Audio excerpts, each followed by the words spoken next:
Oh. Anong lasa, te? Wow, social. Uy, sana all. Napakaganda yan guys sa kalusugan at nakakaganda ng kutis. Hi guys, magandang araw, panibagong vlog. Ayan, kamusta po kayo? So ngayon gagawa po tayo ng juice na gawa sa tanglad or gawa sa lemongrass. So ngayon paghahaluin po natin yung lemon at saka yung lemongrass. So tara natin, simulan na natin ang video. So yun guys, sinagasan na natin muna yung tanglad bago po natin sa isa lang sa umuulong tubig.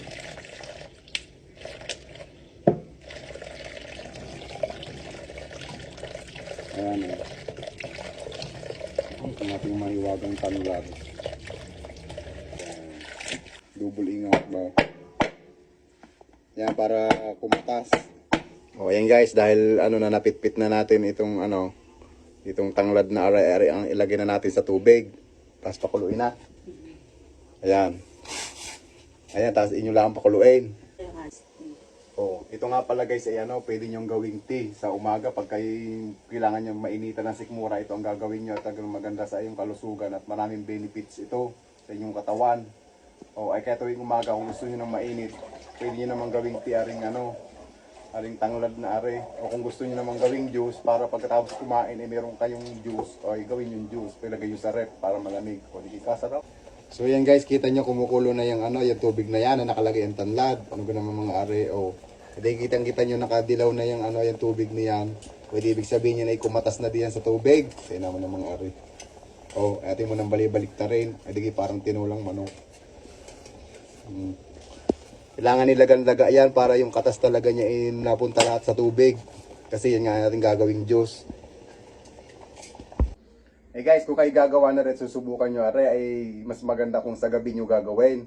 Tapos inyo, pagka napakuluan nyo ng husto, ay inyo munang palamigin at inyo ibabad magdamag. Eh di lasang-lasa dun sa tubig, eh di kaganda pa gayon. Talaga yung benefits, talaga nasa tubig lahat. Oh. Eh guys, kung are susubukan nyo gumawa ng juice na are, ay mas maganda kung sa gabi nyo gagawin para mahusay. Eh ang inyo munang gawin ay pakuluan, tapos ibabad magdamag para naman lasang-lasa doon sa tubig yung tanlad. So yun lang gagawin na natin ngayon kasi takam na uminom ng Diyos at yung Diyos. Takam na uminom ng Diyos at yun namang matitira ay para naman yun sa bukas gagawing tea. Oh, ganun lang.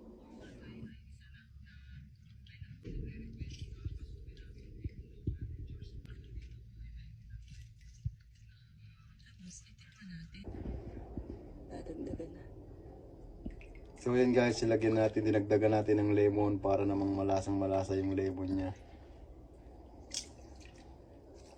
Yan. Kasi alam niyo ba guys, pag nakakainom kayo ng 1 litro na may lemon juice, kumpleto na daw yung vitamin C sabi ni Doc. So ayan, lagyan po natin ng honey. Honey po yung ginawa nating pampatamis. Mas maganda kung honey o kaya yung stevia, kung meron kayong stevia.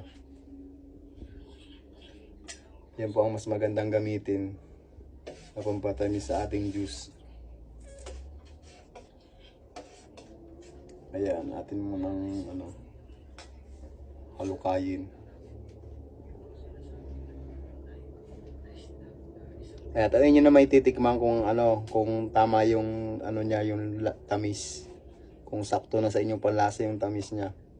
Tapos saka nyo siya palamigin at ilagay sa ref kung gusto nyo malamig. At bukas naman ng umaga, yung matitira ay gusto nyo painitin at gawin yung tsaa. O di kaganda sa sikmura. Yan. So yan guys, ating dinagdagan yung honey.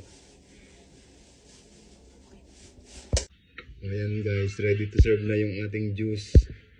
Napakasarap niyan. Oh, napakasarap niyan. May ice na yan, oh. Oh. Anong lasa, te? Yan naman, isgan mo. Wow, social. Uy, sana all. Masarap. At saka ang vitamins pa niya, no? O, inamin mo na. Inamin ko talaga yan. Napakaganda yan guys sa kalusugan at nakakaganda ng kutis. Kita niyo yung dati si Ate Dory, kung ang kutis niyan. Kutis Kaya ngayon tinan nyo, kutis artistahin na. Hindi na tayo kakain na.